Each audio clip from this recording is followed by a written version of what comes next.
Buenas tardes a todos y todas. Saludos para todos. Bueno, queríamos arrancar esta charla presentando a Sandra Grossi y a Claudia Díaz. La charla va a ser el desarrollo emocional en el primer año de vida. Bueno, presentarle a las chicas. Sandra Grossi es profesora de la UNSA, psicóloga de la UBA. Claudia Díaz es psicopedagoga por la UBA, también profesora de la UNSA. Bueno, y son mis compañeras a las cuales quiero y aprecio mucho, así que bueno, les voy a pasar las palabras. Gracias, compas.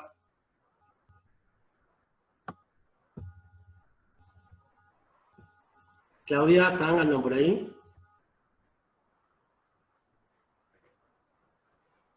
Sí, acá estoy. Bueno, demasiado suspenso que tiene que ver con las conexiones, me parece, ¿no? Yo ya me estaba por ir, por las dudas.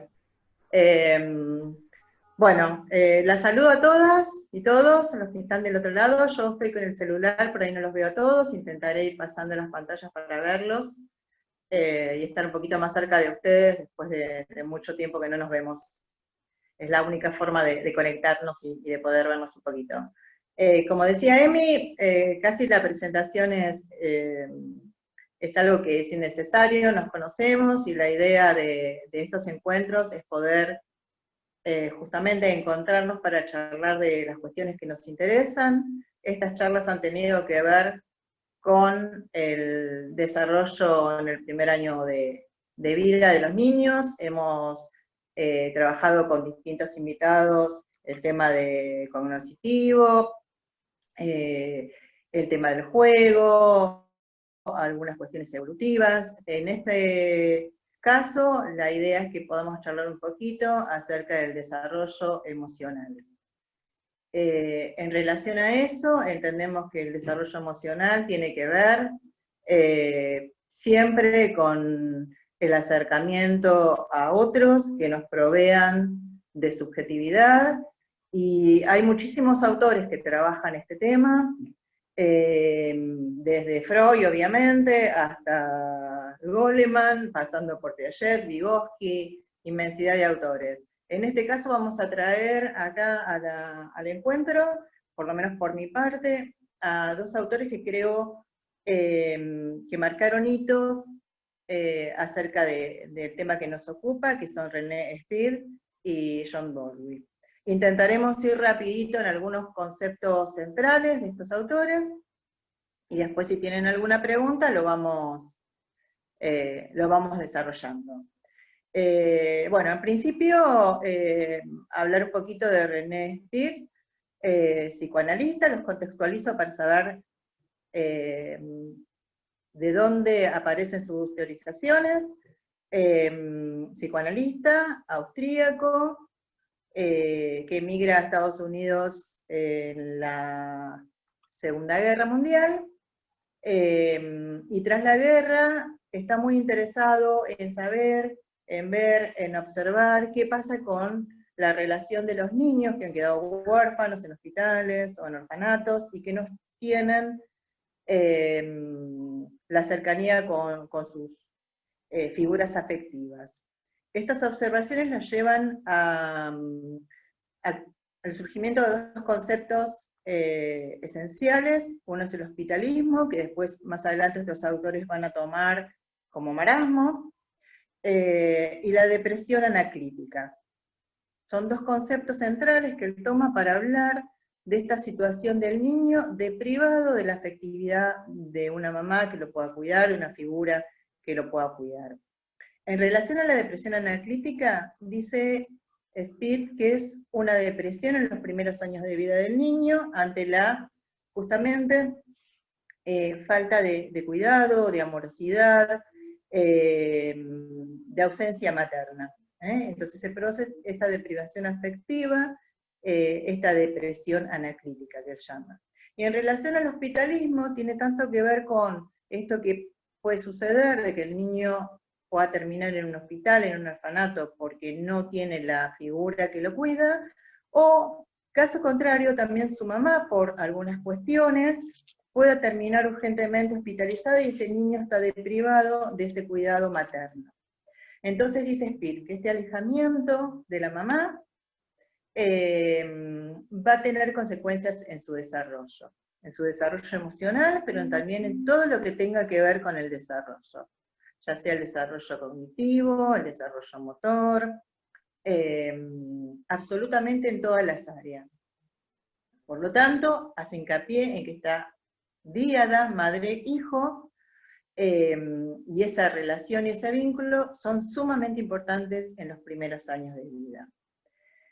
Un niño deprivado de la atención materna, ya sea porque está alejado de ella, porque la madre lo depriva de ese cuidado, tendrá, como ya dije, muchas consecuencias en su desarrollo. Cuanto más tiempo pasa, más cuestiones se presentan en este desarrollo, y hasta, si sigue más de 5 meses y se extiende, hasta lo puede llevar a la muerte.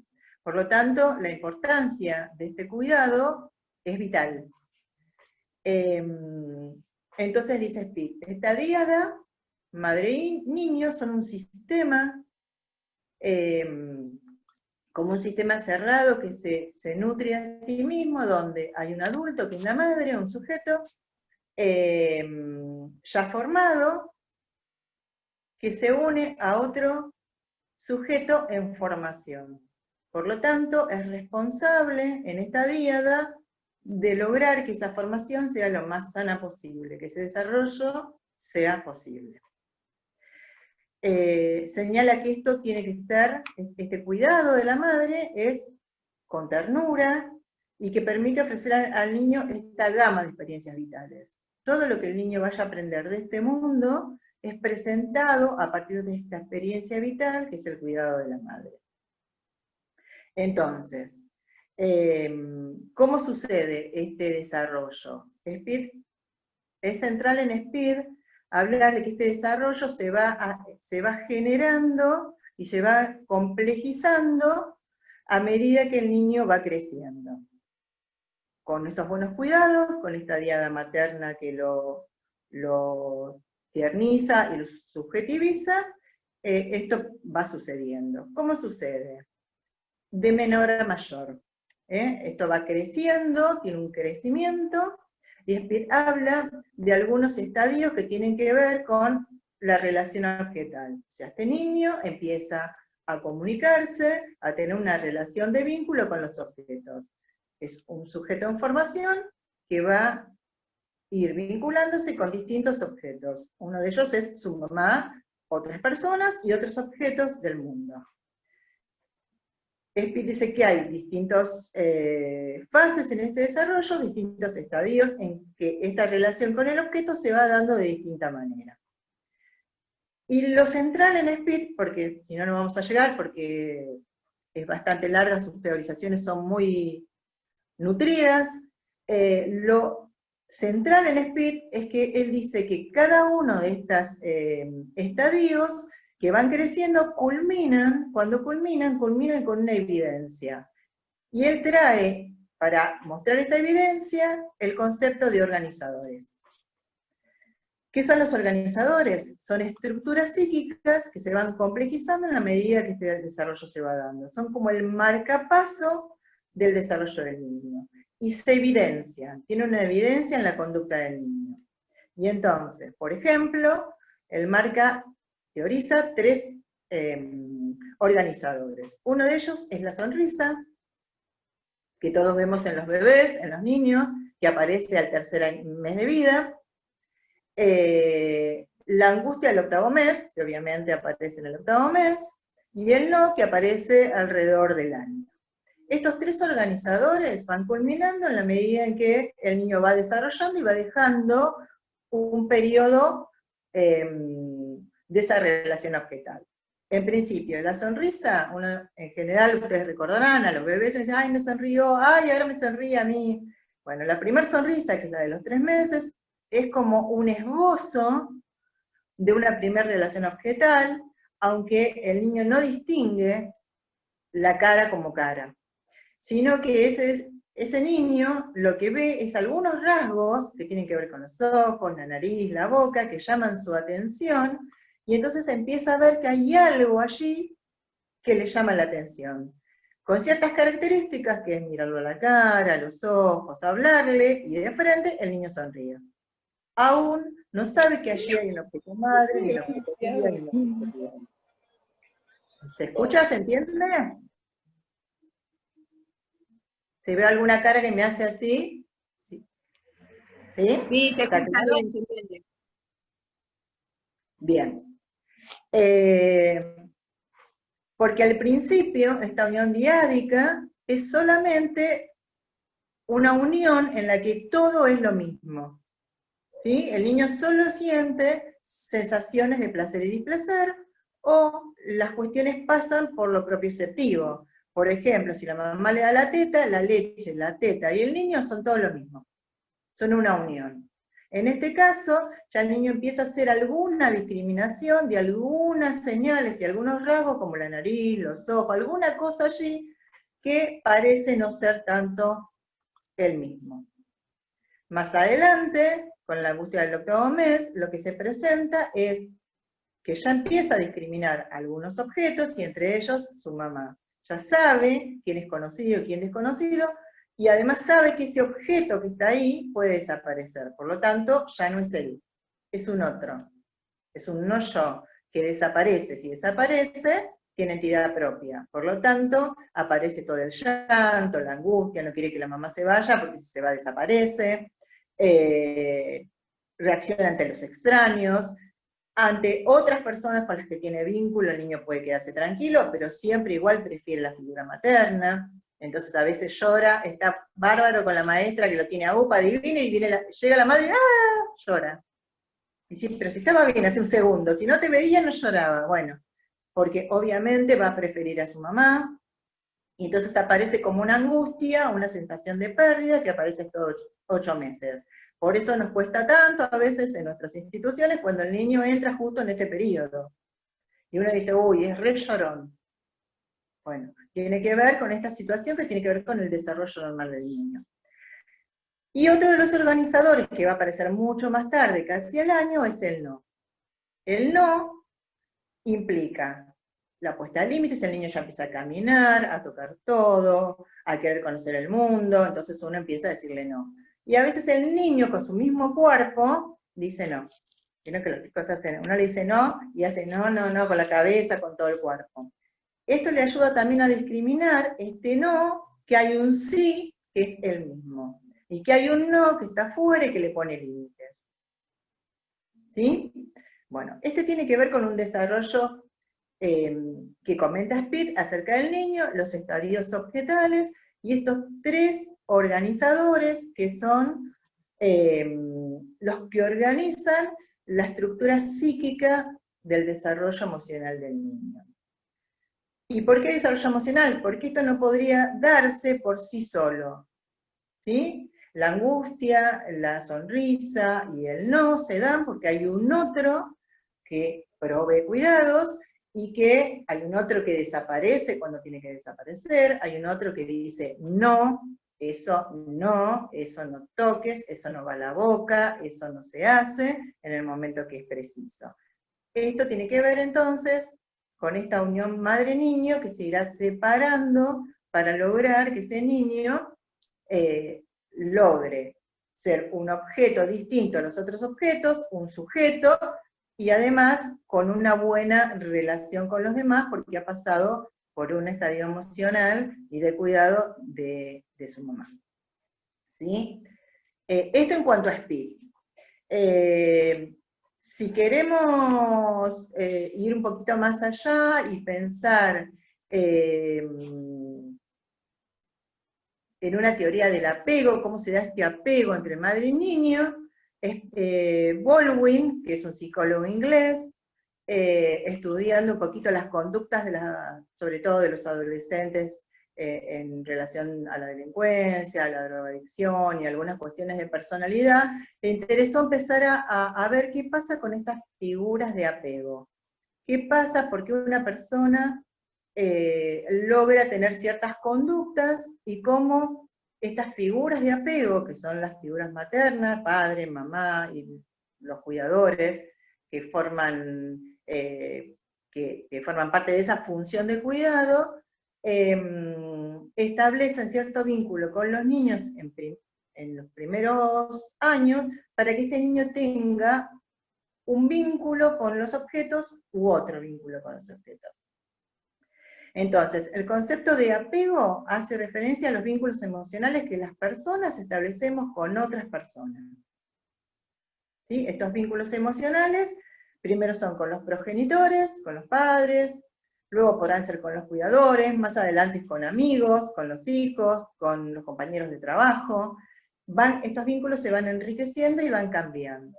Pero lo que dice Baldwin es que cada una de las personas se organiza en una forma de apego, un modo de apego, que el modo de apego no va cambiando, sino que se establece y se organiza en los primeros años de vida. ¿Sí? Desde los 6 meses más o menos hasta los 2 años y medio, 3 años, donde se queda organizado y todas las relaciones que uno tenga luego en su vida tendrán relación con esta situación. El apego tiene que ver entonces con estas figuras que nos protegen o no, que nos dan su respuesta cuando la necesitamos o no, y entonces el modo en que el niño se relacione luego con los objetos tendrá que ver con esto. Entonces, la tesis central es que el estado de seguridad, de ansiedad o de temor de un niño está determinado por la respuesta que los padres, estos adultos que lo cuidan, le den en el momento que él necesite algo. Un niño que necesita algo y es cuidado amorosamente por su mamá, esta mamá le responde amorosamente, y está cuando la necesita, el niño seguramente tendrá un desarrollo emocional seguro. ¿Por qué? Porque esto lo aprenderá como una pauta de apego y sabrá que cada vez que necesite algo, aquella figura de apego va a estar cerca para darle lo que necesita. Por lo tanto, eso le permitirá también alejarse de la figura de apego, porque sabrá que puede explorar el mundo, que puede hacer muchas cosas, porque siempre hay una figura que lo está protegiendo, lo está mirando, y que lo socorrerá si esto lo necesita. En el caso contrario, aquellos niños que no han tenido esta figura, o que sus padres han sido negligentes, o no los han cuidado, o los han maltratado, la figura de apego entonces tendrá otro modo, otra forma. Los niños serán miedosos, no querrán alejarse de su figura de apego, porque tendrán miedo que los abandone, o serán caprichosos, llorosos, irascibles, cada vez que se les quiera sacar de la falda de la madre, lloran, gritan, patalean.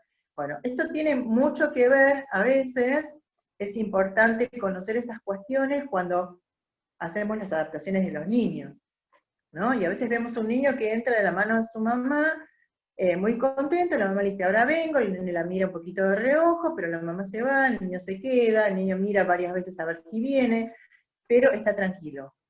Ese niño sabe que esa mamá va a volver, que cuando la necesite va a volver, que seguramente no lo dejó en un lugar que sea peligroso, sabe que va a tener una respuesta positiva.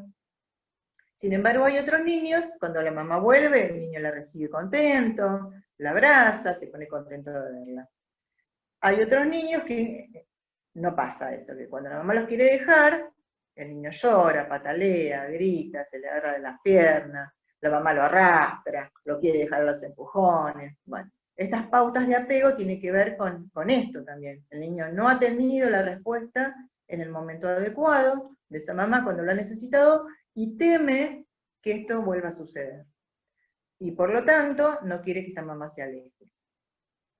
Luego, si la mamá lo deja igual, está llorando, está irascible, cuando se le pasa y la mamá vuelve, este niño no responde.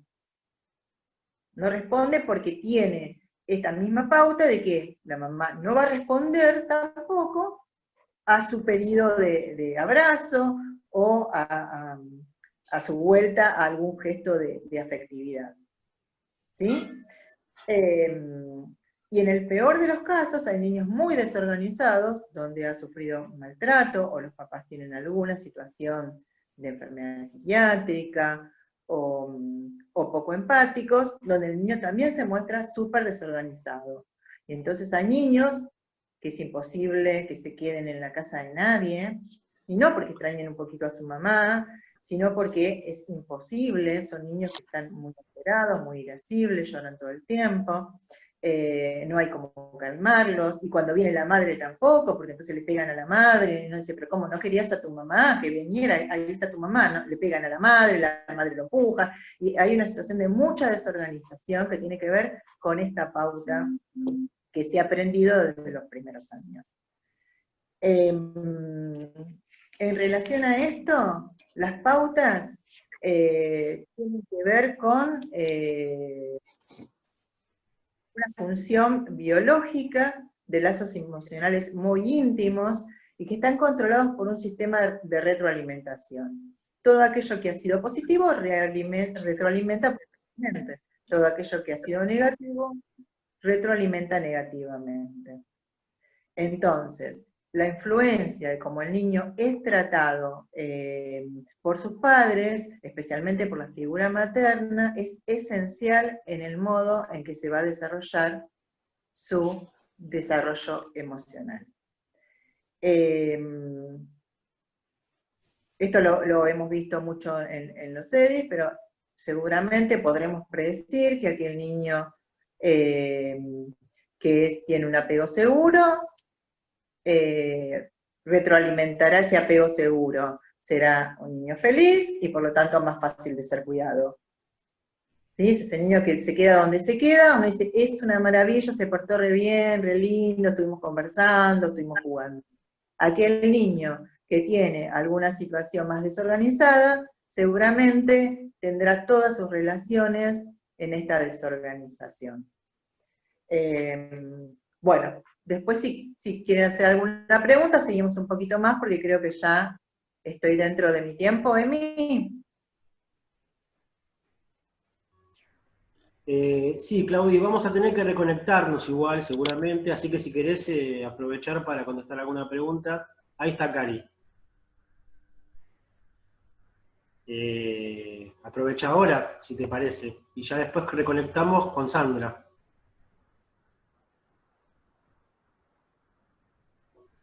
Bien. ¿Tenemos alguna consulta, alguna pregunta para Claudia?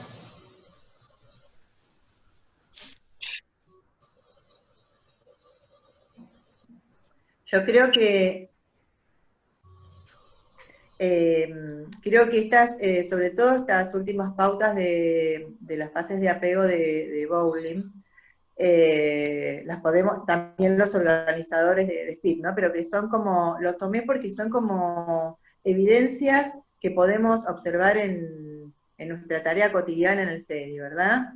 En general, uno dice esto, bueno, pero está bien si la mamá no le miente, por ejemplo, ¿no? Le miente, voy a comprar y ya vengo.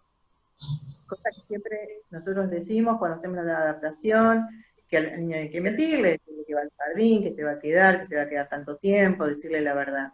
Un niño también, esta es una pauta de apego, cuando un niño se le miente creyendo que se hace bien o para que se quede mejor, el niño obviamente va a ser un niño inseguro. Porque si me mintió, si me dijo una cosa y fue otra, ¿cuántas veces más podrá hacerlo? Entonces, esto lo va tomando como una pauta de apego. Esto tiene que ver con que esta pauta, además, es constante, no es que un día pasa una cosa, otro día pasa la otra. Si un día pasa una cosa, otro día pasa la otra, es una desorganización. Pero en general las pautas son constantes. Una familia que le da una afectividad segura a su niño lo va a hacer siempre. Una familia que es ambivalente, en general lo hace siempre. Y es lo que marca la pauta de apego. Y se repetirá en las relaciones de pareja, de amigos, de compañeros de trabajo.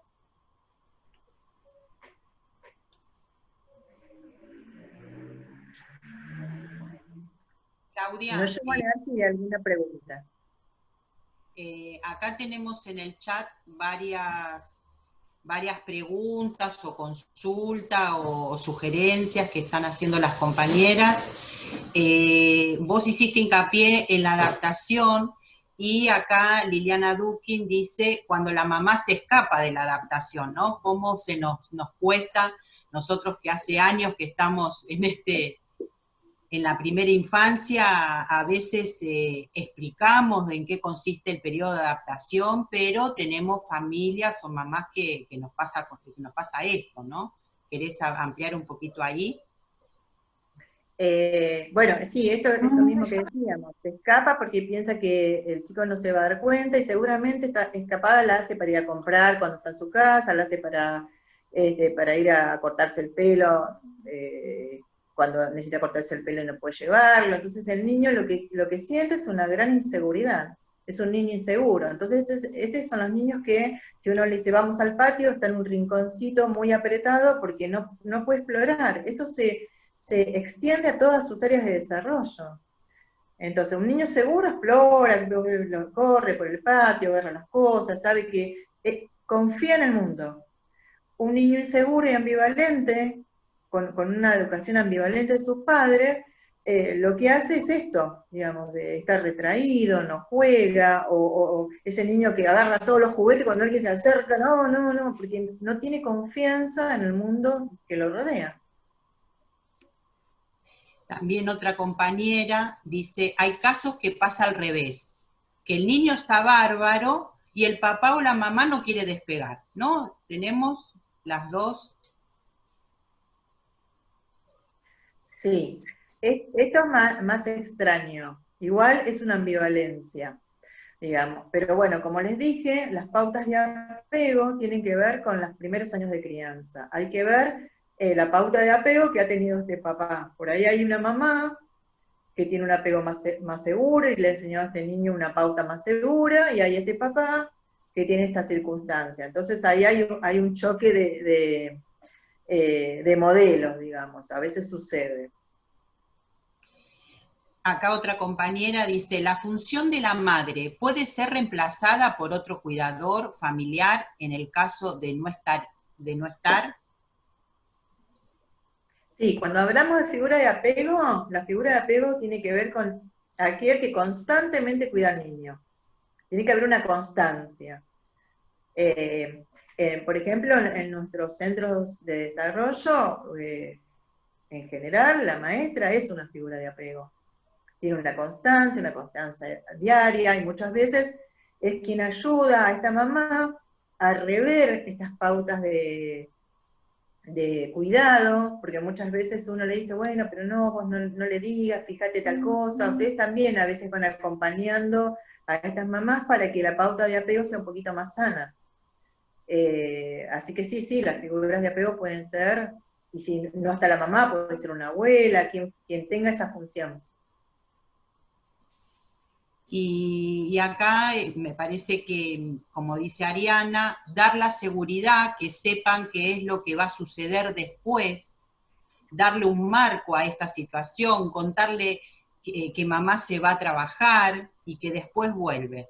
Lo real es simple. A veces nosotros eso hacemos mucho hincapié con los equipos profesionales, las asistentes de primera infancia.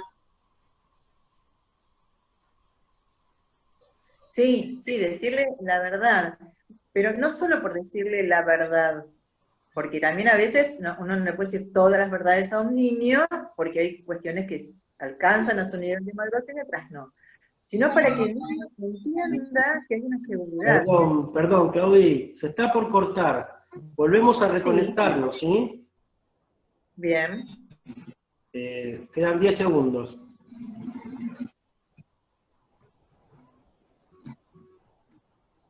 Bueno, si hay alguna otra pregunta, si no ya arrancamos con Sandra, si les parece.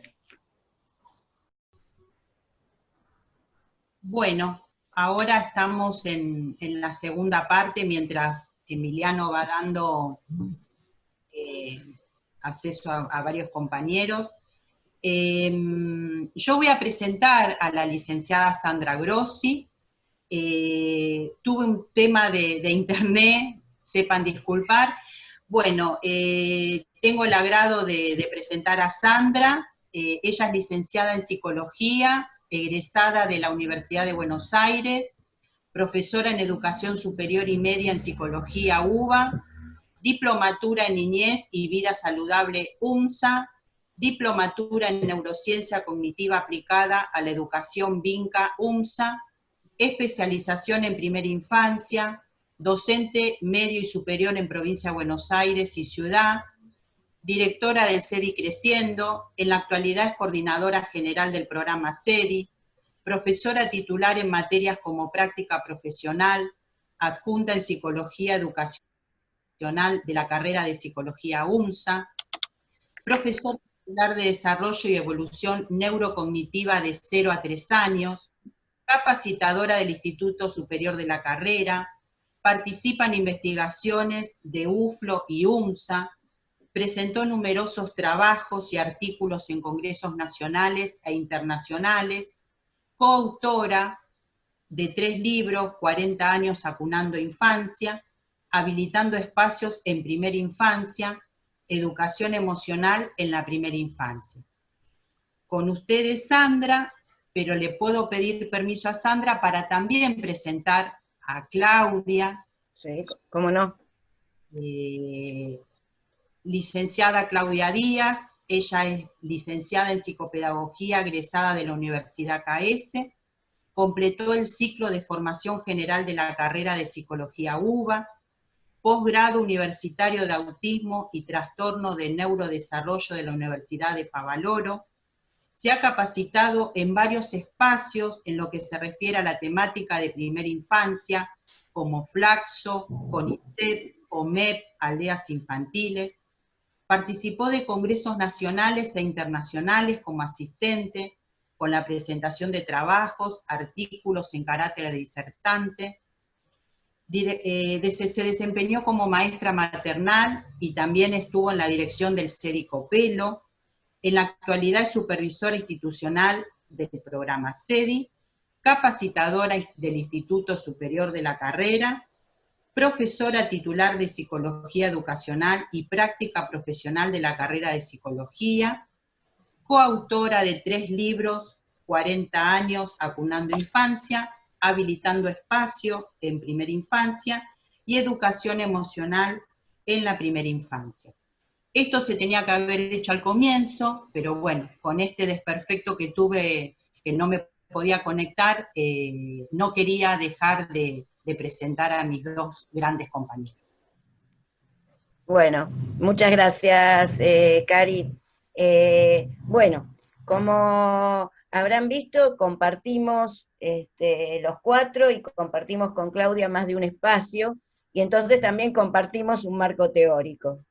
Y cuando pensamos en esta charla, a partir de estos autores que hicimos el recorte, porque hay muchísimos autores de los cuales podemos hablar del desarrollo emocional en el primer año de vida, pensamos justamente en tomar todos estos autores que tienen que ver con estudiar esta díada que se conforman la madre, el bebé. Cuando yo digo madre siempre me refiero a función materna, ¿sí? A quien la cumple. No necesariamente siempre es la madre biológica quien cumple la función materna, quien cumple esa función de cuidado amoroso del niño. Entonces, vamos a tomar un poquito, a partir de estos conceptos de apego que Claudia desarrolló, un psicoanalista inglés que también fue médico y que retomó desde la teoría psicoanalítica todo este estudio de esta díada madre-bebé, y en especial el padre como sostenedor también de esta díada, que es un poco lo que diferencia su teoría de otras. Dentro de esta teoría, que es muy rica, vamos a tomar 2 conceptos fundamentales que nos pueden servir a nosotros en la tarea que desarrollamos. Un concepto es el de la madre suficientemente buena, y el otro concepto va a ser el de fenómenos transicionales y objetos transicionales. Este concepto muy innovador que tiene Winnicott de la madre suficientemente buena refiere a aquella que cumple la función materna, pudiendo dar respuestas a las necesidades de ese niño. ¿Por qué? Porque el niño va a hacer un recorrido desde la dependencia absoluta, que tiene un bebé recién nacido, a una dependencia relativa, entre los 5 y 6 meses, hacia un camino hacia la independencia, ¿sí? A partir de los 6 meses. Entonces, ¿a qué refiere como funciones básicas que realiza esta madre suficientemente buena? Él entonces va a hablar de 3 funciones: el holding, el halding y la mostración de objetos. Cuando él habla del holding, de lo que está hablando es de esa capacidad de la mamá de sostener afectivamente a ese niño, ¿sí? Esa capacidad de la mamá de poder mirarlo, atenderlo, asistirlo y darle un lugar desde su propio psiquismo, poder propiciar la identificación de ese niño. Entonces, estamos hablando de sostén afectivo. Cuando hablamos de holding, estamos hablando del sostén del cuerpo, de cómo esa mamá manipula el cuerpo de ese niño, ¿sí? Cómo esa mamá propicia la relación entre el bebé y su propio cuerpo.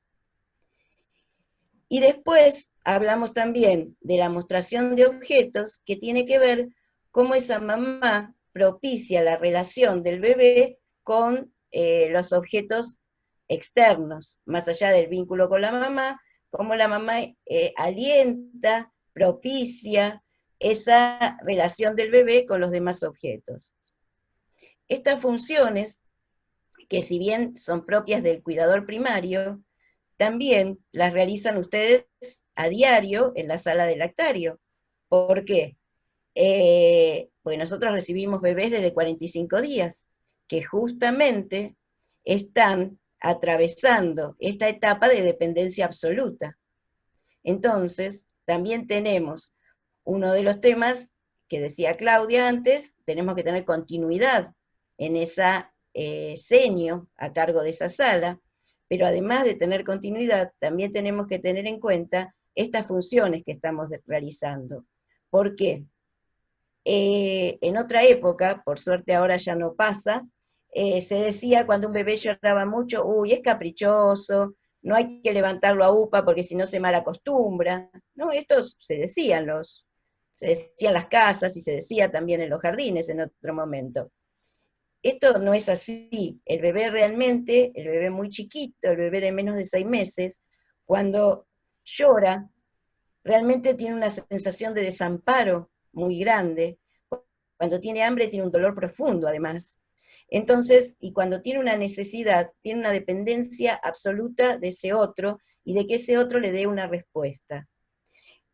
Por lo cual yo siempre decía, digamos, no considero que a los bebés en ninguna etapa haya que dejarlos llorar, pero fundamentalmente cuando son muy pequeños, uno debe asistir a ese llanto, debe responder a ese llanto con su voz, con su brazo, con su mirada. ¿Por qué?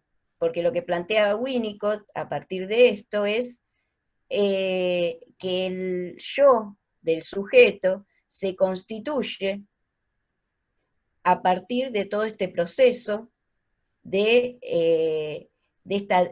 este proceso que se da entre ese cuidador y ese niño, que le va a dar seguridad de que el mundo no es algo absolutamente hostil, que el mundo es algo que le va a poder responder y que va a poder recodificar sus demandas. Obviamente, Winnicott dice, esta primera ilusión, las que son mamás, que lo han atravesado, ese primer momento de la madre y el bebé, cuando los bebés son muy pequeños, Winnicott lo llama o habla de una preocupación maternal primaria, ¿sí? Vieron que la mamá tiene ojos solo para su bebé en ese momento, lo cual, si eso se extiende, sería patológico que alguien solo tenga ojos para su bebé, ¿sí? Pero en ese momento, ustedes, las que atravesaron por esta experiencia de ser mamá, saben que fueron al médico sin el bebé o demás, están en la parada del colectivo y están moviéndose así y tratando de acunar al bebé, ¿sí? ¿Por qué? Se están moviendo como si lo estuvieran acunando y en realidad ya no es el momento. Uno cae en una ilusión con el bebé, en que el bebé y la mamá son todo uno. Eso se va a ir separando paulatinamente, pero todo tiene tiempos reales. Y lo que plantea Winnicott es que un bebé tiene que estar muy unido a su mamá para después poder separarse. Porque acá está el problema. Si no hubo una primera unión importante que le dé una confianza al bebé, después es muy difícil separarse. Y nosotros eso lo vemos en los procesos de adaptación, habitualmente, lo vemos en las historias que las familias pueden contarnos. Entonces, la insensibilidad o la imposibilidad de ese cuidador, de esa mamá o de ese cuidador, de decodificar aquello que está planteando el niño, nos trae aparejado una falta de confianza de ese niño, una desconfianza, un problema en la constitución yoica. ¿Y por qué dice Winnicott la madre suficientemente buena? Porque si la madre fuera perfecta, se queda en ese primer momento de fusión y dilución entre la madre, entre el bebé y la mamá, donde obviamente la mamá es todo para ese bebé y satisface todas sus necesidades. Tiene que haber un momento en que nosotros empecemos a separarnos de ese bebé y en algún punto tenemos que fallar. Y ese bebé tiene que ir aprendiendo a frustrarse. Y esto es necesario, porque ese es el camino de la independencia, plantea Winnicott. Y el otro tema, que nos va a ayudar también en ese camino de la independencia, lo que él denomina fenómenos transicionales y objetos transicionales. Yo digo fenómenos transicionales porque en ese periodo que va entre los 3, 4, 5 meses, ese bebé, después de tomar el pecho, también se succiona el dedo. Ese bebé empieza, cuando llora y escucha la voz de la mamá que dice, ahí voy, comienza a calmarse. Esos son fenómenos transicionales, donde no son parte del bebé, pero tampoco lo siente como algo exterior, lo siente como una realidad intermedia entre la mamá y el bebé. De ahí pasa a lo que Winnicott denomina objetos transicionales, ¿sí? Entonces, toma una sabanita, un osito, la frazada. ¿Qué característica tiene este objeto transicional? Para el bebé no es algo exterior, pero tampoco es el mismo. Entonces le da la posibilidad de este objeto transicional, que muchas veces justamente es lo que facilita nuestras adaptaciones, ¿no? Que el chico venga con ese objeto de apego. Ese objeto transicional tiene determinadas características, que son que siempre tiene que ser el mismo, que no se lo podemos, aunque esté, a veces las mamás cometemos el error de decir, ay, pero este está muy sucio, está muy mal, bueno, ese es el objeto transicional, no es otro, que se lo cambiemos por uno más lindo, en mejor estado, no, el objeto transicional lo tenemos que aceptar y es ese que el niño trae. Y ese mismo niño, que a partir de los 6 meses, aproximadamente, siempre cuando hablamos en el área de lo emocional, hablamos de fechas evolutivas, nunca nada es tan exacto, porque el desarrollo emocional tiene que ver con la subjetividad de cada uno, pero aproximadamente a partir de los 6 meses que podemos, que empieza a aferrarse ese bebé a ese objeto transicional, no necesitamos luego hacer de alguna manera un destete de ese objeto transicional, porque solo cuando el niño va llegando a los 2 años, un poquito más de los 2 años, solo empieza a perder estas características tan importantes de ser este espacio transicional, de ser esta ilusión para el niño, y el niño además empieza a constituir lo que es el objeto externo, por lo cual solo lo deja. Es un elemento para nosotros muy bueno para poder trabajarlo en todas las adaptaciones. Yo creo que los jardines trabajamos bastante, le preguntamos, ¿tiene una almohadita, tiene una sábana, tiene, ¿no? Para que el niño, para que eso se constituya en objeto transicional. Y muchas veces, si no es así, también nosotros trabajamos con algún elemento que el niño lleva a la casa y trae para tratar de constituirlo también en un objeto transicional. Y vamos a tomar otro autor, que también es psicólogo, es médico, nació en Estados Unidos, pero es de descendencia alemana, tuvo que ver con la guerra, digamos, su nacimiento en Estados Unidos, que es Erikson. Erikson plantea que Erikson va a hablar de las etapas del desarrollo psicosocial. Y él va a decir que en las etapas del desarrollo, que va a haber 8 etapas del desarrollo psicosocial, va a decir que cada una de estas etapas se va a caracterizar por tener una crisis en especial, y esa crisis es una crisis vital necesaria, ¿sí? Y necesaria e inevitable. En lo que dicen todos los seres humanos, atravesamos esas 8 etapas, y atravesamos esas crisis vitales.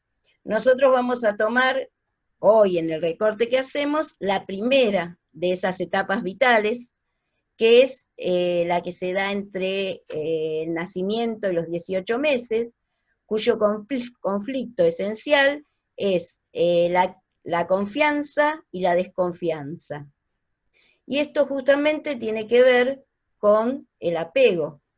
Es un niño que ha tenido un buen apego con su cuidador primario, que la mamá, en las palabras de Winnicott, vuelvo ahora para poder relacionarlo, ha sostenido esa ilusión y ha estado muy unida con ese bebé, va a tener, ¿sí? Va a poder resolver esta crisis entre este conflicto entre la confianza y la desconfianza, y va a poder asumir una confianza básica. ¿Qué quiere decir esto? Que su mirada del mundo va a ser una mirada hacia un mundo de oportunidades, va a ser una mirada con esperanza. Si no, estaríamos pensando del lado de si fue deprivado de alguna manera de estos cuidados, o hubo una falla muy importante en esta primera etapa, estaríamos hablando de un niño con dificultades en sus relaciones, en sus vínculos con los demás, en su proyecto de vida y en su confianza básica, ¿sí? Que son esenciales a la constitución psíquica de todas las personas. Esta posibilidad de ver el mundo con determinada esperanza hace que podemos desterrar el mundo como algo siempre hostil. Y esto lo queríamos relacionar cuando lo estuvimos charlando con Claudia, con otro tema que tiene que ver con la inteligencia emocional y con la posibilidad de gestionar las emociones. Los bebés muy pequeños, y en todas las investigaciones que se hacen acerca de el primer año de vida, se ve que los bebés reaccionan con un tono muscular diferente a los distintos tipos de estímulos, ¿no? Y esto sería como una primera forma de gestión de las emociones. e incluso se nota en la sonrisa o en el ceño, cuando un estímulo les resulta positivo o un estímulo les resulta negativo.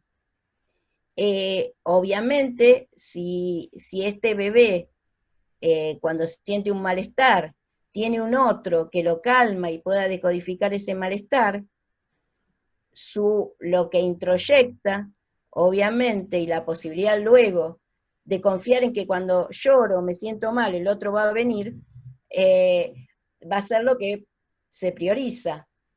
Entonces, de ahí la importancia que nosotros venimos planteando hace un par de años, de que la educación emocional tiene que comenzar desde la cuna. ¿Por qué?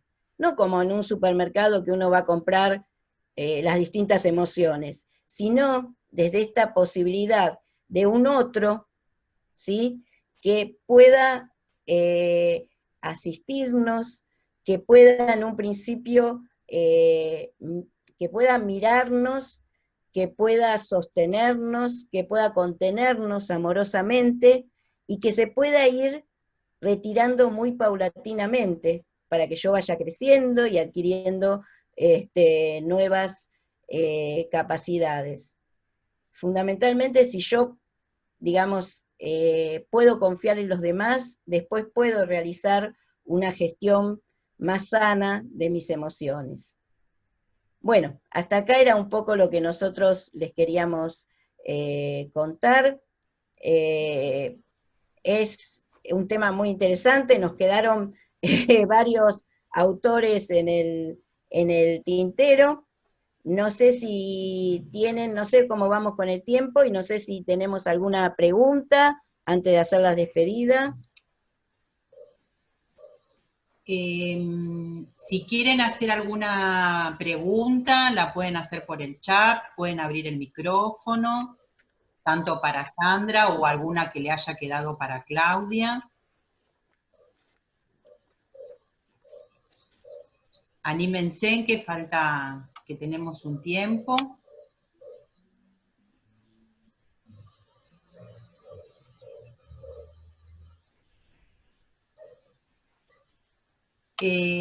Acá Sandra llegó, o Sandra o Claudia, cuando hablabas de los objetos transicionales.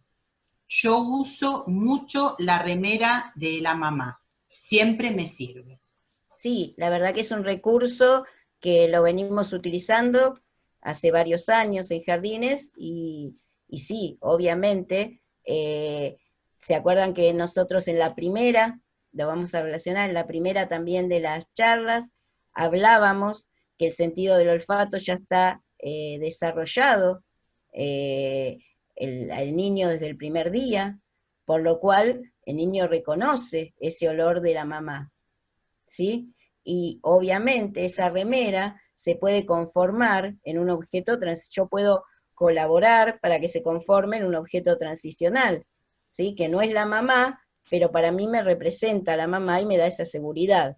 Siempre es un recurso muy válido, y que habitualmente, o por lo menos en la experiencia que yo tengo en jardines, siempre nos ha dado muy, muy buenos resultados.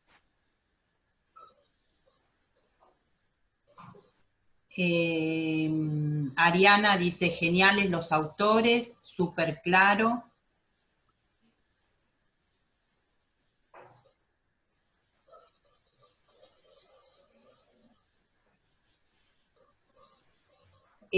Paula dice, ¿está bien volver a un objeto transicional cuando el niño está pasando por alguna situación particular a modo de andamiaje? A ver, no hay cosas que estén bien y cosas que estén mal cuando estamos hablando de niños, porque los niños están en desarrollo. Obviamente, cuando los chicos pasan por una situación de determinada crisis o de determinada angustia, uno de los mecanismos de defensa que pueden utilizar, que es absolutamente sano, es la regresión. Y es muy normal que uno regrese a aquel objeto que le dio seguridad. Así que no, si es la única manifestación, no hay mayores problemas. La verdad es que está dentro de lo esperable. Acá tenemos una pregunta. En relación a esto, ¿qué característica tiene que tener esos objetos de apego? ¿Puede ser más efectivo unos que otros? Hemos visto, la verdad que a lo largo de estos años yo he visto objetos transicionales varios, ¿sí? Habitualmente lo común tiene que ver con que esos objetos cumplan las características de ser manipulable, de ser sensible al tacto, de ser suavecito, ¿no? Pero la verdad es que los más comunes sí son la frazadita, que habitualmente traen los niños, o las primeras sabanitas que son muy suavecitas, algún muñeco, pero a veces he visto objetos transicionales que eran plásticos duros y la verdad que eran muy difíciles de entender cómo le funcionaba a ese niño de objeto transicional, pero la verdad que le funcionaba. Tendrá que ver con toda la estructura psíquica de toda esa familia, ¿no? Pero en general son objetos blandos y que alientan el tacto y los sentidos. Ariana dice, creo que también tiene que ver con justamente poder decodificar, esto que vos decías, ¿no, Sandra? Claro. Las emociones del niño o la niña. De alguna forma le mostramos esa misma emoción, digo, está angustiado, poder contenerlo y ponerle palabra a la emoción, ¿no? Sí, siempre, a ver, no es que un niño deje, digamos, a ver, los niños tienen diferentes tipos de llanto, ¿sí? Hay llantos que están más ligados al dolor, hay llantos que están más ligados a una necesidad, hay llantos que tienen que ver con querer la presencia del otro. De cualquier manera, si ustedes, digamos, si uno muy atentamente puede leer esto, ve que el llanto del bebé cambia cuando uno se le acerca, ¿sí? El bebé lo puede ver, aunque no lo tome en brazos, y uno le puede hablar, y le puede decir, mirá, estoy con tu compañerito, ahora vengo, estoy acá, estoy con vos. Cambia, porque cambia la vivencia. A ver, si nosotros lo entendiéramos, ¿qué es lo que le pasa a ese niño? Ese niño depende absolutamente, ese bebé, de nosotros, y la verdad que su vivencia es, necesita, en ese momento tiene una angustia muy grande y necesita que nosotros le podamos devolver esa palabra y que nosotros le podamos decir, bueno, acá estamos y estamos para cuidarte, estamos para vos. A veces, y esto depende de la edad del bebé, uno a partir de encontrarse con un bebé de 6 meses, 5, 6 meses, uno empieza a decir, esperá, ya te caliento la mamadera, ya lo hago, ahí voy. Pero esa palabra también ayuda a que la forma en que ese bebé tramite la frustración sea mucho mejor para la constitución yoica de ese chico. No sé si se entiende, pero... Sandra, en relación a eso pensaba, algo que decimos muchas veces en las capacitaciones, es que nosotros somos figuras de apego, por esto que decimos, estamos casi 7 horas con el niño, 5 días a la semana, y además cuando llegan a la casa la madre ¿qué le dice? Ahora si no tomas la sopa, no tomas, vas a estar con la cuchara. Así que estamos presentes también cuando hay alguna situación en los hogares. Ahora vas a ver con la señorita que no te quisiste bañar. Entonces somos figuras de apego. Y lo que no podemos ser nunca es crueles con un niño. ¿Sí? Ese niño no elige venir, no elige agarrar su mochilita, se levanta, se cambia y dice me voy para el jardín. A ese niño lo traen sus padres. O sea, está casi contra su voluntad. Entonces, no hay nada mejor para nosotros como figura de apego que ofrecerle esa situación contenedora, ayudar a que crezca con afecto y en una situación emocional sana. Y una situación emocional sana es justamente esto que dice Sandra, esto de poder al más chiquitito, no decirle ya voy mostrándole la espalda, sino mirándolo, porque habíamos dicho que un niño, decía Spitz, a los 3 meses puede sonreír, pero siempre y cuando se den las características de la cara esté de frente, si no, no nos va a sonreír, porque para él no hay nada, ¿no? hay pedazos de cara si estamos de frente, entonces nos va a sonreír. Y más adelante eso será propiciador de una sonrisa más amplia cuando nos reconozca. Entonces, estas cuestiones son las que tenemos que trabajar y estar consciente. A veces en el trabajo y en el fragor de muchos niños uno va perdiendo algunas cuestiones, pero es muy importante recuperarlas, porque hacen al desarrollo emocional del niño y a sus relaciones futuras. Me quedó algo en relación cuando respondí la pregunta del objeto transicional. A veces los niños son, ojo, que el objeto transicional debe resistir al amor profundo que le tiene ese niño y también a la agresión básica de ese niño. Entonces, muchas veces no es que uno diga, bueno, no lo quiere más, no. Ese niño también agrede a ese objeto transicional y ese objeto transicional debe sobrevivir a esa agresión. Por eso siempre digo, es mucho mejor, digamos, a veces esa misma frazadita con la que anda por toda la casa, después la pisa en un momento, o le pega, ¿sí? Pero esto es una necesidad del niño, porque ese objeto es parte de él, entonces él necesita esa descarga de esa agresión básica, y necesita que ese objeto sobreviva a esto. Bueno, después nos pasa con los adolescentes, a las madres, pero bueno, ya esa es otra historia, que tenemos que sobrevivir y devolverle eso que el adolescente nos transmite. Eso después ya nos pasa en otra etapa a las mamás. Por eso la mamá es siempre suficientemente buena, ¿sí? Las mamás, quédense tranquilas que tenemos que fallar. Y la verdad es que las maestras también tenemos que ponernos en esta situación de ser suficientemente buena y poder decodificar eso que dice ese niño, eso que le pasa a ese niño, y como leí en muchos de los chats, obviamente cuando nosotros decimos niño, decimos ese niño en ese contexto familiar, ¿sí? Porque no hay niños sin contexto familiar tampoco. Así que bueno, ese es el trabajo artesanal que ustedes hacen. Veo que nos quedan 6 minutos. Y tenemos un montón de preguntas. Voy a tomar una que venía ahí. Los recursos que utilizan en su familia debemos conocerlos e implementarlos, así comienza nuestro trabajo, ¿no? Esto es fundamental, que la familia también esté con nosotros, ¿no? Siempre dentro de los marcos de lo que nosotros conocemos como los cuidados esperables. En estas cuestiones, a mí me han tocado mamás que decían, yo les doy bebés muy chiquitos, ¿no? Y yo les doy determinada vitamina, o les doy, no danonino, los otros que toman los adultos para levantar las defensas. Yo les decía, no, nosotros eso no. O me daban un juguete que el niño podía tragarse alguno de los elementos. Obviamente, dentro del marco de lo que ustedes saben del cuidado, uno tiene que saber, tiene que respetar todo lo que trae esa familia. Nosotros con Claudia queríamos, o teníamos una frase para terminar, me parece que, no sé, Clau, cerramos con eso. Dale vos. Bueno, hay una historia muy linda, que es de Galeano, que es un autor que nos gusta mucho, que dice, la uva y el vino.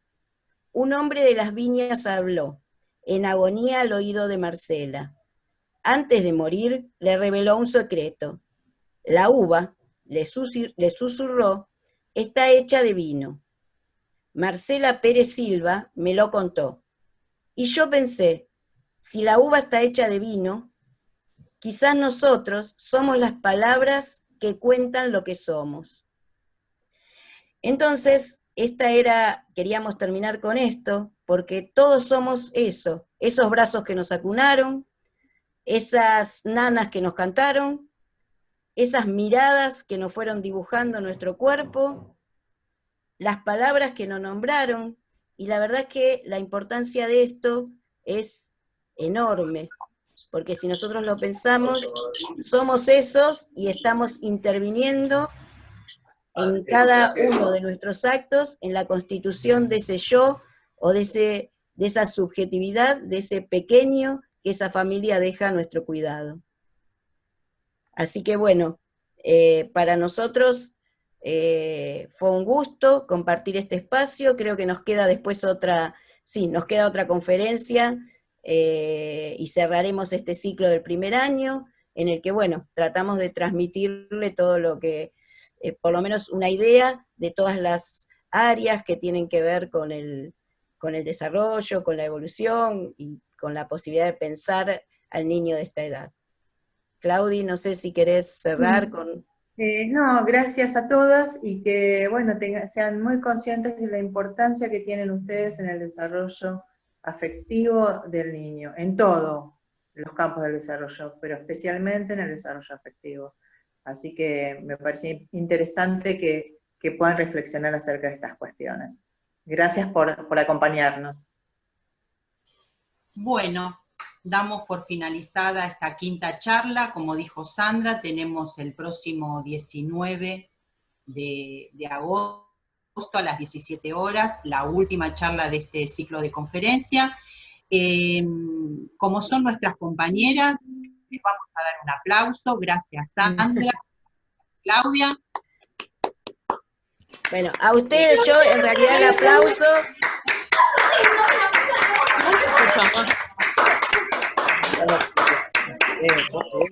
A ustedes que tienen ganas de capacitarse y de crecer, y que fueron adaptando nuestros queridos CEDIS a todas estas circunstancias actuales de la pandemia, y que siguen trabajando en estas circunstancias tan difíciles. Realmente la tarea de ustedes es la que es para aplaudir. Gracias. Este ha sido un espacio transicional muy importante.